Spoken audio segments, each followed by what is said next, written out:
Bu videoda sınaq 7-nin izahına baxacağıq. İzaha keçməmişdən əvvəl bir şeyi nəzərinizə çatdırmaq istəyirəm. Yenə də kanalı izləməyib abunə olmayıb, lakin videolardan yararlanan şəxslər 68% təşkil edir. Bu isə cəmi bir həftə ərzindədir. Hörmətli izləyici, əgər videonu izləyib yararlanırsansa, mənim izahımdan nə isə öyrənirsənsə, kanala abunə olub dəstək ola bilərsən.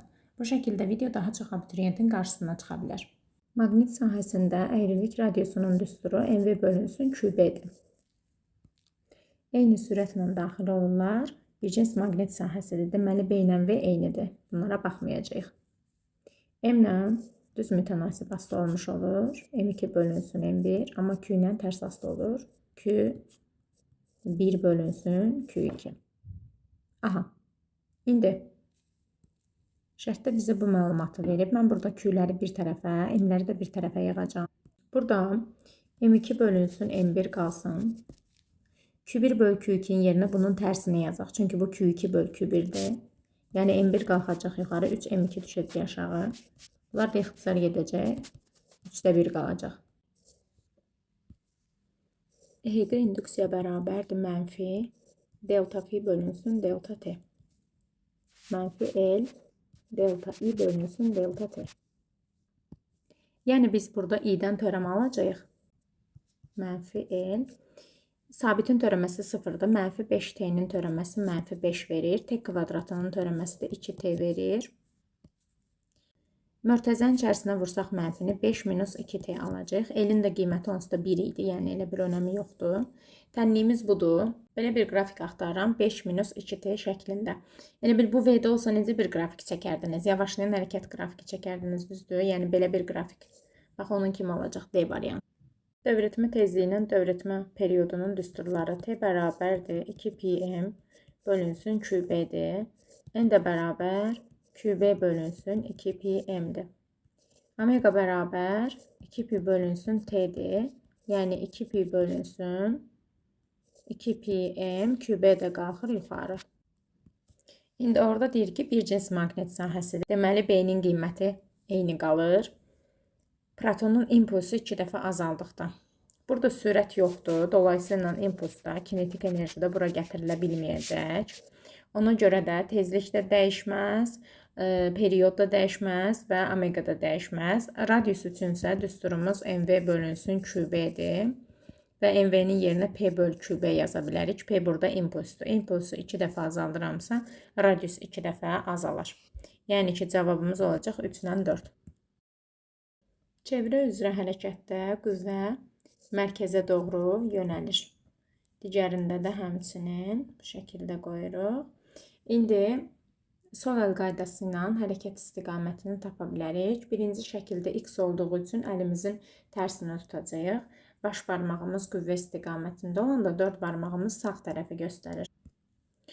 Aha, onda bizim zərrəciyimiz də müsbət olduğuna görə deməli sürəti olacaq bu istiqamətdə. Digər zərrəci üçünsə nöqtədə induksiya. Əlimizin içini tutmalıyıq ekrana. Baş barmağımız Lorentz qüvvəsi istiqamətində yönəlməli. Burada da sürəti sağa doğru alırıq, amma sağa götürməyəcəyik. Çünki bu mənfi yüklü zərrəcikdir. Sola götürəcəyik. Belə. Sağa yönəlib birincidə, yükün sürəti sola yönəlib ikincidə. Bir nöqtəsində olan anda Lorentz qüvvəsi aşağı yönəlib bu şəkildə. Lorentz qüvvəsi yuxarı yönəlib birinci şəkildə. Yüklü zərrəciyin kinetik enerjisi sürətin qiyməti sabit olduğuna görə heç bir halda dəyişmir. Xüsusi yük deyəndə Q böl M nəzərdə tutulur. A bərabərdir F bölünsün M-dir. F-in yerinə QVB Lorentz qüvvəsinin düsturunu yazacaq. Böl M. Q bölünsün M-i buradan ayıracağım. Q bölünsün M yanında VB. Bizə Q böl M lazımdır.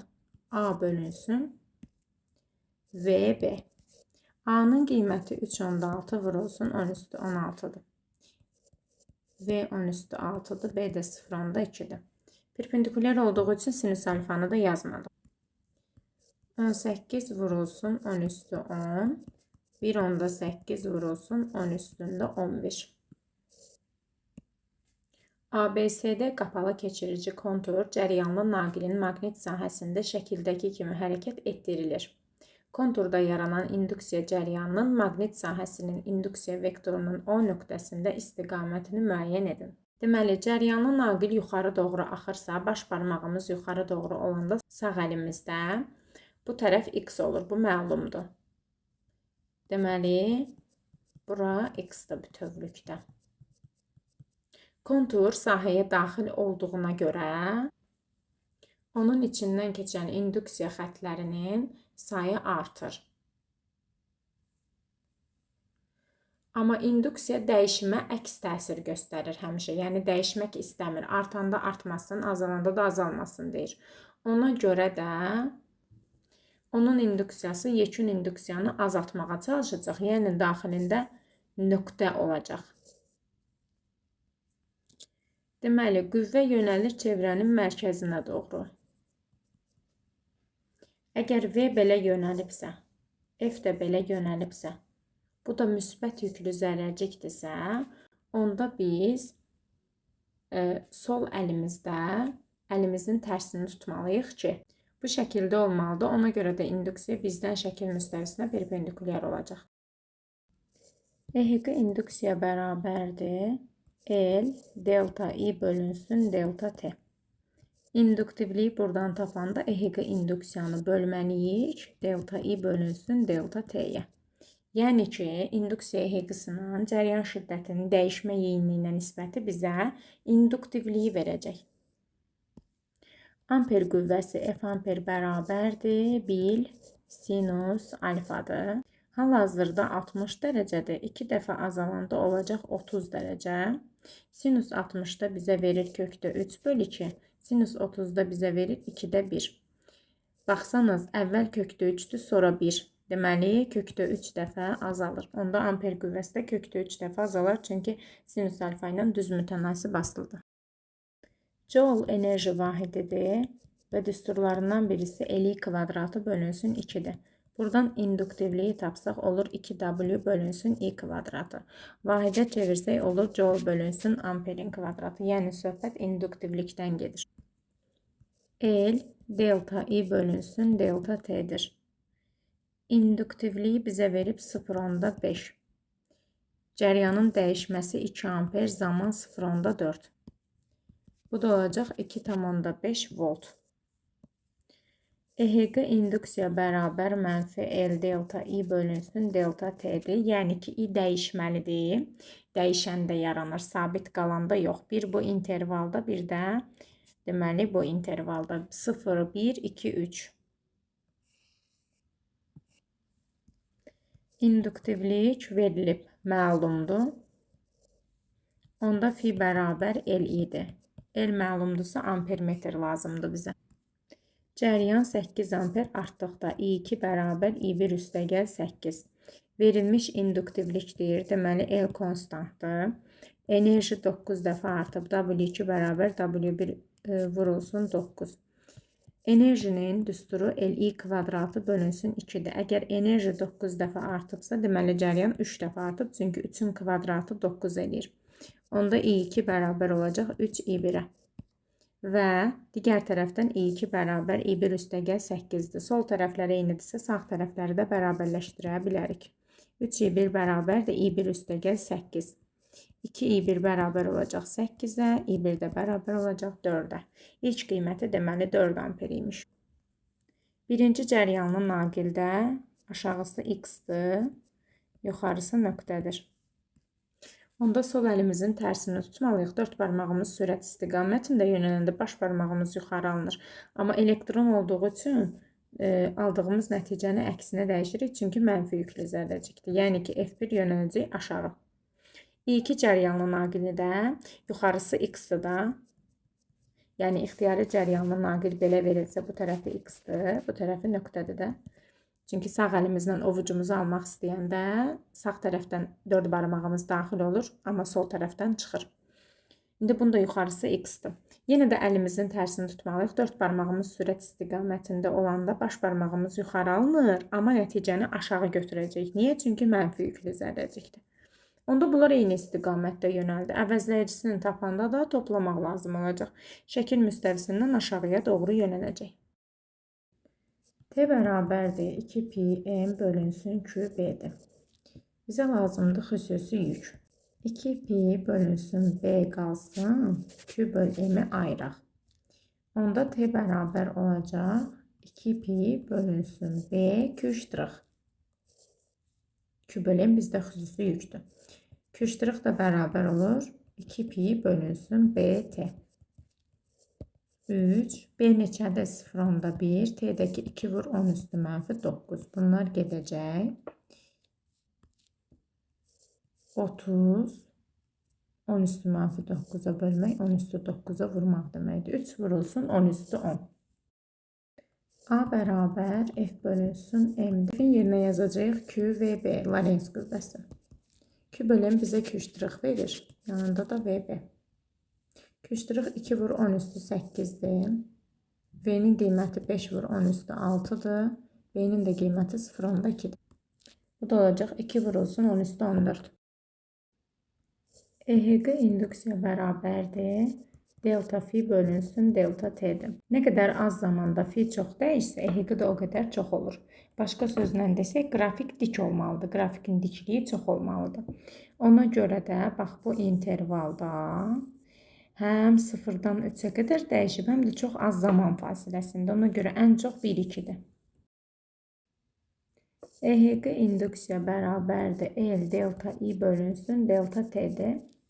Buradan zamanını tapsaq, delta T bərabər olacaq. L delta I bölünsün EHQ induksiya.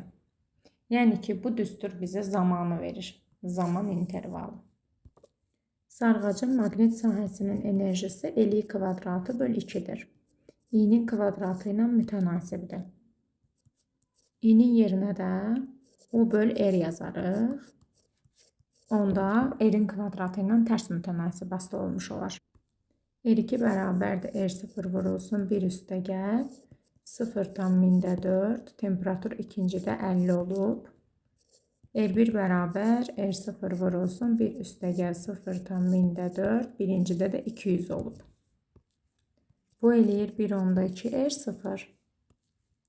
Bu da eləyir 1,8 R0.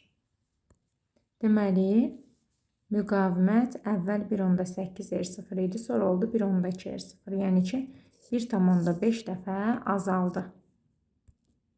Enerji isə müqavimətin kvadratı ilə tərs mütənasib asılıdır. Onda enerji 2,25 dəfə artmalıdır. Əvvəl qiyməti 0,4 idisə, 0,4'ü 2,25 dəfə artırırıq. Bu da eləyir 0,9. Y variantı. EHQ-nın düsturunda qarşıda mənfi işarəsi var. İ'nin də törəməsidir. Amma mənfini də unutmayaq. Baxın, normalda bu xətti asılıqdır da və azalır. Normalda bu belə aşağı doğru yönəlibsə, biz bunu məsələn üçün mənfidə sabit götürməliyik. Amma qabaqdakı mənfi işarəsinə görə biz bunu müsbətdə sabit götürürük. Həmçinin bu da normalda artır. Ancaq qabaqda mənfi işarəsi var. Normalda yəni müsbətdə sabit götürmək lazımdır. Amma qabaqdakı mənfi işarəsinə görə mənfidə sabit götürürük. A bərabərdir F böl M. F'in yerinə də yazacağıq QVB böl M. Yəni düz mütənasib asılı olacaq bir cins maqnit sahəsidir. B konstantdır. Maqnit sahəsinin enerji düsturlarından biri də fi kvadratı bölünsün 2L'dir. Buradan L'yi tapmaq üçün fi kvadratını 2W'ya bölmək lazımdır. 4 ilə 2'ni götürək. 4'ün kvadratı bölünsün 2 vur 2. 16 böl 4. Bu da bizə 4 Henry verəcək. Sarğacın maqnit sahəsinin enerjisi L kvadratı böl 2 ilə təyin oluna bilər. Amma i'ni bilmirik. İ'ni tapmaq üçün EHQ bölünsün böyük R plus balaca R düsturundan istifadə edəcəyik. 30'u böləcəyik. 2 dənə rezistor ardıcıl birləşibsə ümumi müqaviməti tapmaq üçün toplamaq lazımdır. Bir də daxili müqavimət var. Bu eləyəcək 2 amper. Ondan sonra maqnit sahəsinin enerjisini tapacağıq. 3 vur 2'nin kvadratı böl 2.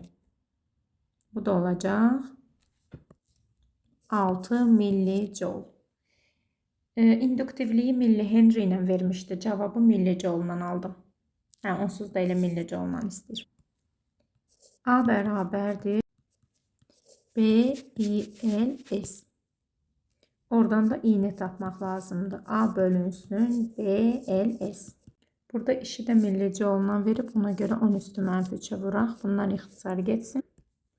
Cavab olacaq 4 amper. Cəryanı naqili sağa doğru veribsə, sağ əl qaydası ilə müəyyən edirik ki, burada induksiya x-dır, burada induksiya nöqtədir. Deməli, müsbət yüklü zərrəcik burada nöqtə hissəsində yerləşib, amma mənfi yüklü zərrəcik x-da. Müsbət yüklü zərrəcik üçün sol əlimizi tuturuq, ovucumuzun içini ekrana tuturuq, 4 barmaq sürət istiqamətində, baş barmağımız olur yuxarı. Mənfi yük üçün əlimizin tərsini tuturuq, 4 barmaq sürət istiqamətində, baş barmağı aşağı alırıq. Amma mənfi yükdür deyə yuxarı götürəcəyik onda da. Yuxarı yönəlmişdir. 2 yükünə təsir edən də yuxarı yönəlmişdir. Lorentz qüvvələrinin modulları eynidir. Lorentz qüvvəsi təyin olunur QVB sinus alfa ilə. O da ki, yüklər eynidirsə, sürətlər də eynidirsə, ikisində də V-dir, bircins maqnit sahəsidir, bunda F də eyni olur. Deməli, maqnitin induksiyası N-dən çıxır. Maqnit halqaya yaxınlaşırsa, halqa maqnitdən itələnir. İçindən daha çox induksiya xətti keçəcəyinə görə maqnit zeli artır. Uzaqlaşanda isə əksinə maqnit zeli azalır. Əgər ikisi də bir-birinə nəzərən sükunətdədirsə, onda maqnit zeli dəyişməz. Yaxınlaşdıranda halqa maqnitdən itələnir, uzaqlaşdıranda isə cəzb olunur. Konturda induksiya cəryanının yaranmaması üçün onlar bir-birinə nəzərən sükunətdə olmalıdırlar. Çünki maqnit induksiyası, maqnit zeli dəyişəndə induksiya cəryanı yaranır. Bir lampasının ani yanmasına səbəb odur ki, orada rezistor qoşulub, sarğac yoxdur. Deməli, cəryanın dəyişməsinə əks təsir göstərən hər hansı bir səbəb yoxdur. Ona görə ani yanır. 2-yə nisbətən 3-ün daha gec yanmasına səbəb isə orada induktivliyin çox olmasıdır. İnduktivlik çoxdursa, EHQ induksiya bərabərdir mənfi delta fi bölünsün delta T'dir. O da bərabər mənfi L delta I bölünsün delta T'dir. İnduktivlik nə qədər çox olsa, gecikmə də o qədər çox müşahidə olunacaq. Burada biz yazarıq EHQ induksiyanın yerinə. İnduksiyada bərabər olacaq mənfi L bölünsün R delta I bölünsün delta T. Yəni, dövrədən keçən əsas cəryan dəyişəndə, onun dəyişməsinə əks təsir göstərən induksiya cəryanı yaranır. Artanda istəyir ki, artmasın, azalanda da istəyir ki, azalmasın. Bu S qütbüdür, bu da N qütbüdür. Deməli ki, bu maqnit bunu özünə doğru çəkəcək. 0,2 Newton qüvvə ilə. K veriblər 20-dir. Aha, yayda yaranan elastiklik qüvvəsini soruşur. Elastiklik qüvvəsi 0,2 Newtondur. Maqnit çəkir, çünki onu bu qüvvə ilə. Kx bərabər 0,2. Mütləq uzanmanı tapmaq üçün də 0,2-ni biz böləcəyik 20-yə. Bu da bizə %1 metr verəcək. Yəni 1 santimetr. Fi-nin törəməsində demək ki, ancaq mənfi işarəsində nəzərə almalıyıq. 3-də diklik daha çoxdur 1-ə nəzərən. Ona görə də 3-də EHQ-da çox olacaq 2-dən, 2-də də 1-dən çox olacaq. Yəni ki, birinci azdır, sonra nisbətən çox, sonra nisbətən daha çox. Belə bir qrafik olmalıdır. Amma mənfidə. Çünki qabaqda mənfi işarəsi var.